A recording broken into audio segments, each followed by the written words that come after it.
31 जुलाई 2025 को मुंबई की विशेष एनआईए अदालत ने 2008 के मालेगांव बम धमाका मामले में सभी 7 आरोपियों को गुरुवार को बरी कर दिया था।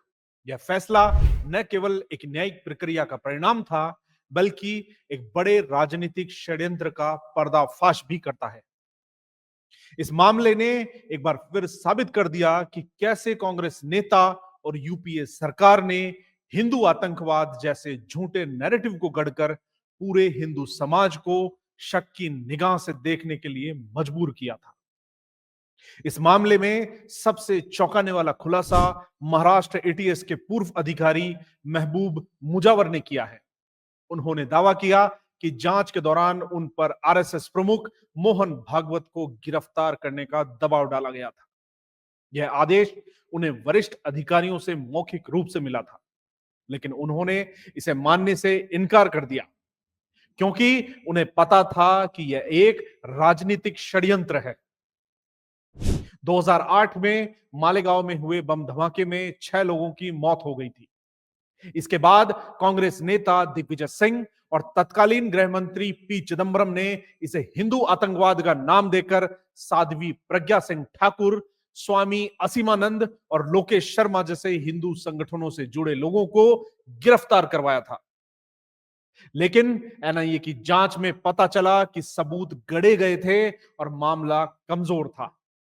2016 में एनआईए ने कोर्ट में साफ कहा कि हिंदू आतंकवाद जैसी कोई चीज नहीं है। यह केस कांग्रेस की हिंदू विरोधी मानसिकता का स्पष्ट उदाहरण है, जिसमें उन्होंने हिंदुओं को आतंकवादी साबित करने के लिए झूठे केस बनाए।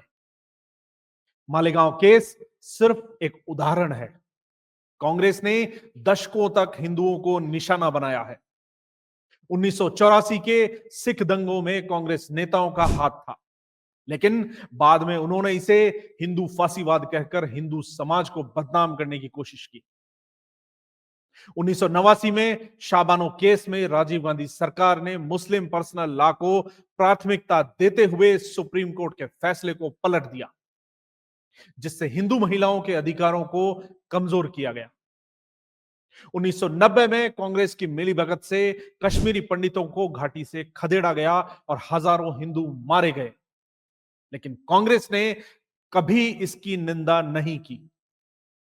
2002 के गोधरा दंगों में 58 कार सेवकों को जिंदा जला दिया गया, लेकिन कांग्रेस नेता सोनिया गांधी ने इसे मोदी का दंगा कहकर प्रचारित किया।